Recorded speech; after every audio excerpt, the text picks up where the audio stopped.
Isang pinagpalang araw sa inyong lahat. Tayo po'y magninilay sa salita ng Diyos, ang pinagmumulan ng awa ng ating buhay, ang salitawa.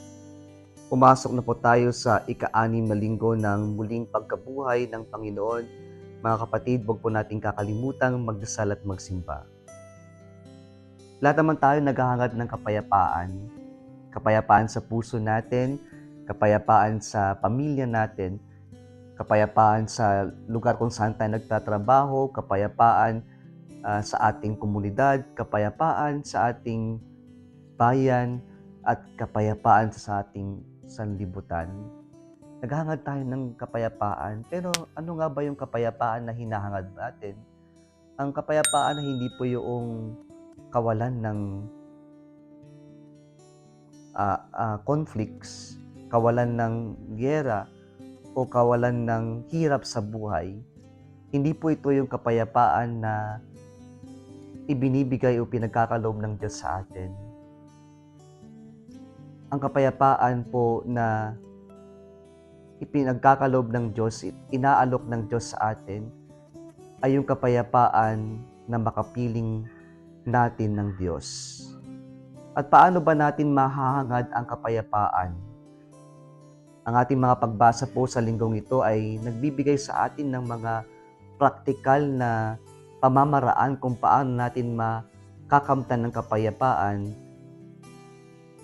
Una po na pamamaraan ay dialogue, nakikipag-usap. At ito po yung makikita natin sa ating unang pagbasa ngayon. Nagkaroon ng conflict sapagkat yung mga Jewish converts insisted that the Gentile converts should become Jews first before becoming Christians. They insisted that these Gentile converts needed to follow the Jewish practices before they become Christians. And so in this conflict,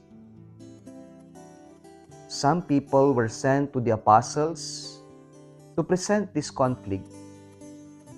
At ano po yung kanilang pinakita?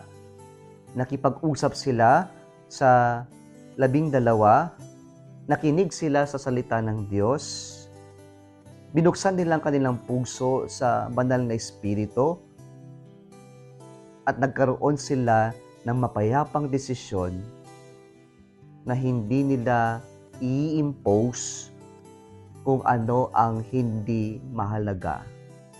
They would only impose what are necessary in the Christian faith.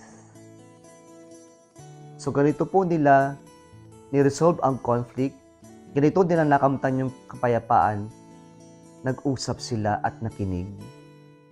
Nag-usap, yung dialogue na to ay yung may nagsasalita at may nakikinig.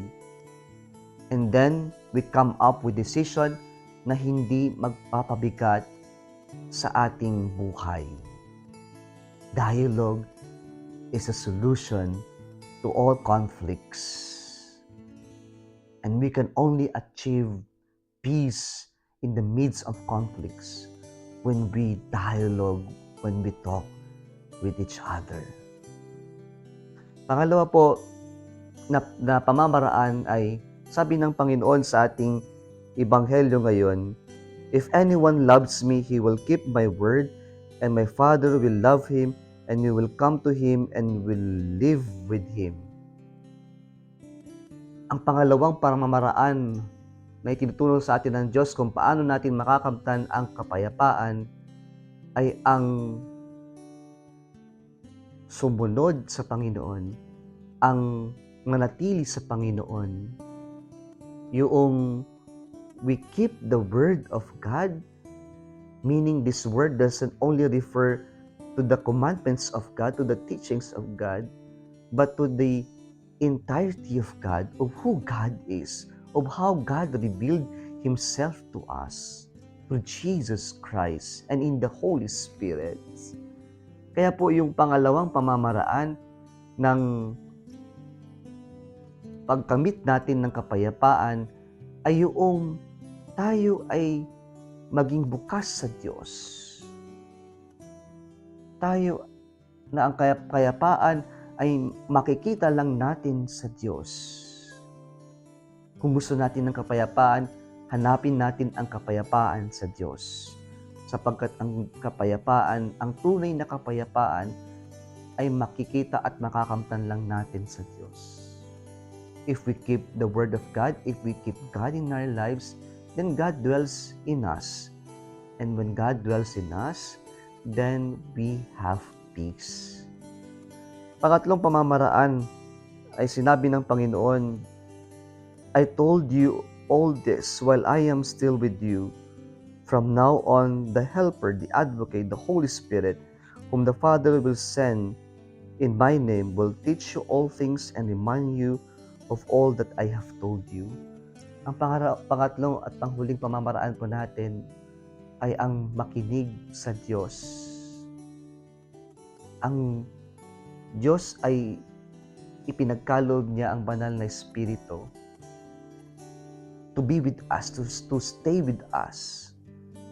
Sa kanyang pamamaalam, iniwan ng Diyos ang banal na Espiritu, ang ikatlong persona ng Diyos, upang gabayan tayo.